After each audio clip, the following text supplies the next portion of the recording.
Welcome to the TAC Index AI podcast, April 22, 2026, where we blend TAC IP data, reports, and charts with the latest news in all things logistics with a focus on air cargo.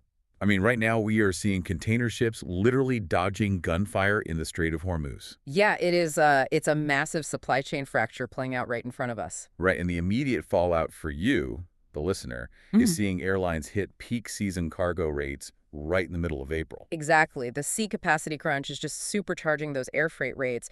But at the same time, it's sparking this jet fuel crisis that is really threatening broader macroeconomic stability across the whole industry. Well, let's dive into the fresh TAC index numbers because, wow, the Baltic Air Freight Index, the BII-0, it jumped 4.2% just last week. Which is a huge spike for this time of year. Right. It's up 23.1% year on year. So we are staring at rate levels that are usually just reserved for the absolute height of Q4 peak season. Yeah, the major hubs are definitely flashing bright red right now. Like outbound London Heathrow is up an astounding 62.2% year on year. Wow, 62%. Yeah, and outbound Hong Kong and Shanghai, they gained 29.3% and 24.3% respectively. East Asian routes are just climbing steadily on those trans-Pacific lanes. It's wild. Though if you look closely at the India numbers, they're technically flatlining right now.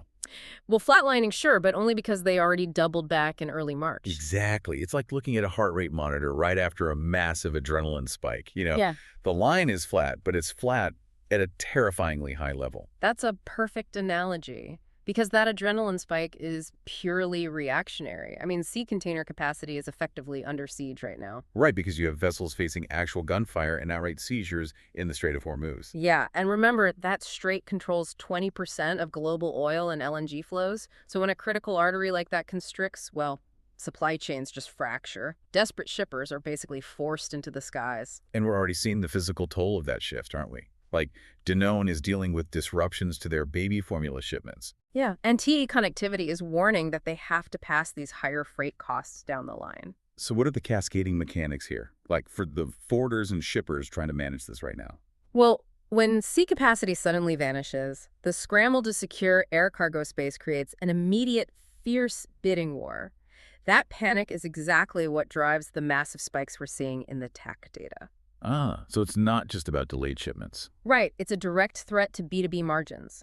If forwarders and shippers can't absorb the shock, we're looking at a severe ripple effect on broader industrial inflation and these massive inventory bullwhip effects. But wait, here's the paradox. All that extra cargo revenue doesn't really mean much if the carriers can't afford the fuel to get off the ground. Exactly. The very geopolitical conflict driving demand for air freight is simultaneously strangling its lifeline, which is jet fuel. Right, because Brent crude just topped $100 a barrel. Yeah, and this fuel squeeze is absolutely slamming the carriers. United Airlines and travel groups like TUI, they're actively cutting their profit forecasts. I even read the EU is debating mandatory jet fuel stockpiles. They are. They're looking at potential regional redistribution just based on localized shortages. Okay, wait, hold on. Let me push back on this a bit.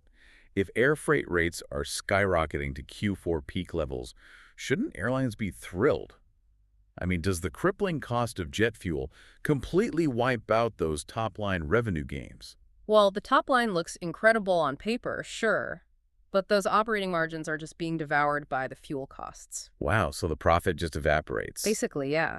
Add the geopolitical uncertainty to the mix, and airlines are struggling to accurately forecast or maintain profitability, even with fully booked cargo bays. Because you can't capitalize on high demand if your primary operating expense is entirely unpredictable. Exactly. You're just flying blind, financially speaking. Which paints a very volatile picture for anyone managing logistics capacity right now. It leaves us with a really critical, provocative question for you to consider on your own. Yeah, because even if a U.S.-Iran ceasefire holds, you have to wonder what happens if these port blockades and maritime threats remain the new normal. Right. If global supply chains permanently abandon the Strait of Hormuz out of risk aversion, will these current peak air cargo rates actually just become our permanent new baseline? It's a very real possibility. Until next time.